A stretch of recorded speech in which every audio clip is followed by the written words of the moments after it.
थे जो इन्होंने लिखा है डॉक्टर भीमराव अम्बेडकर जी, उनका एक और अध्याय पढ़ेंगे, समता के प्रचारक हूँ।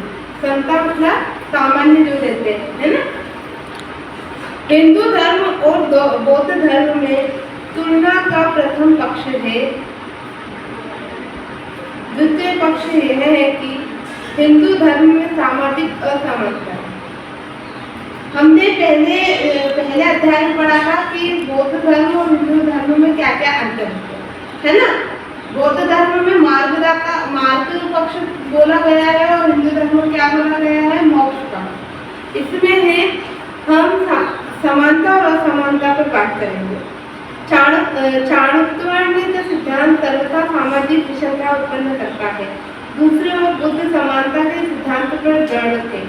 वे चातुर्वर्ण्य के महान विरोधी थे। उन्होंने केवल उनके विरुद्ध उपदेश ही नहीं दिया, प्रत्यंतु इसके विरुद्ध संघर्ष भी किया और उसकी जड़ को खोदने के लिए हर संभव प्रयत्न किया, है ना। उन्होंने क्या बोला कि ये वाला है समानता, सभी को एक समान देना, है ना।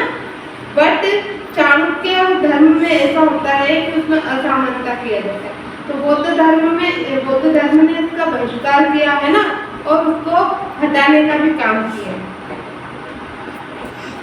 हिंदू धर्म के अनुसार कोई शूद्र स्त्री व पुरुष धर्मोपदेशक नहीं हो सकता और न ही संन्यास ग्रहण कर सकता है तथा न ईश्वर तक पहुंच सकता है। दूसरी ओर बुद्ध ने भिक्षु संघ में शूद्रों को सम्मिलित किया, स्त्रियों को भी भिक्षुणी बनने की अनुमति दी। उन्होंने ऐसा क्यों किया? बुद्ध के इस कार्य के कारण अनेक परिवर्तन करने पड़े। उन्होंने हिंसा त्याग की, यह अपने कमजोर सिद्धांत को त्यागने का प्रयास था। बुद्ध चाणक्य के सिद्धांत का विरोध करने में कभी न चुके। यही कारण है कि ब्राह्मण धर्म ने जैन धर्म के पीछे बहुत घृणा की और विरुद्ध प्रचार किया।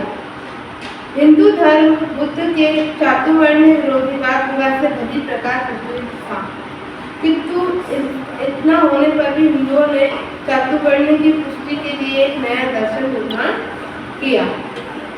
इस भगवत गीता में पाया गया है।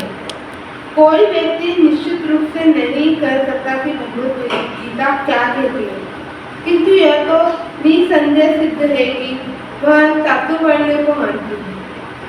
यह स्पष्ट है कि इस उद्देश्य को लेकर वह लिखी गई थी। कैसे भगवत गीता ने इसे न्याय संगत ठहराया है ना। मतलब उन्होंने क्या किया है, समानता का विरोध किया है।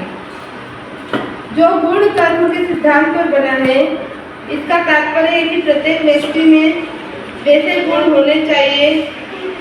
दो बातें स्पष्ट है। पहली यह है कि नया सिद्धांत है ना, गौतम बुद्ध ने क्या दिया, नया सिद्धांत दिया।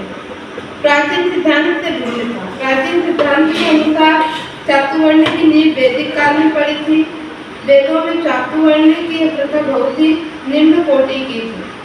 बुद्ध के संघर्ष के कारण चातुर्वर्ण्य की प्राचीन प्रथा छिन्न भिन्न हो गई। यह स्वाभाविक था कि हिंदू धर्म जो कि चातुर्वर्ण्य त्यागने के लिए तैयार नहीं था, जो इसे और मजबूत करने का प्रयत्न करता था, इसे भगवत गीता से प्रस्तुत कर दिया।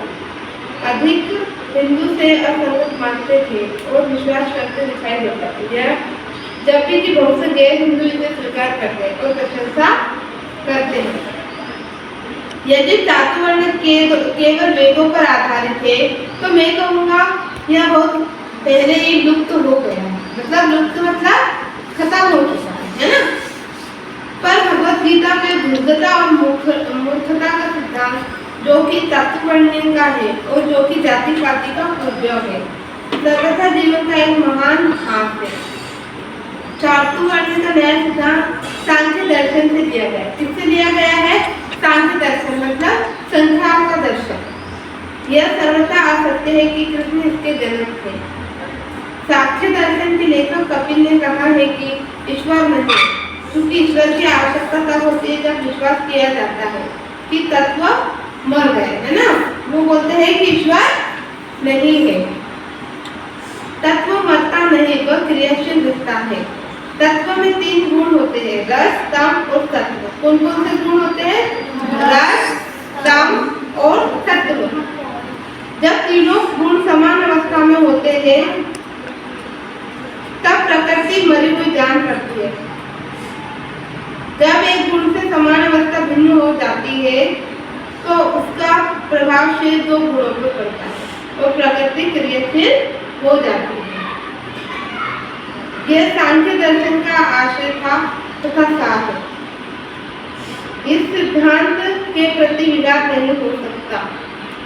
संभवतः यह सत्य है। ये माना जाता है कि प्रत्येक व्यक्ति प्रकृति का रूप है। सभी फलतः हिंदू धर्म वर्ण व्यवस्था की विषमता को अपनाए हुए हिंदू धर्म की ये दो बुराई जिनसे बौद्ध धर्म रहित है। धन्यवाद।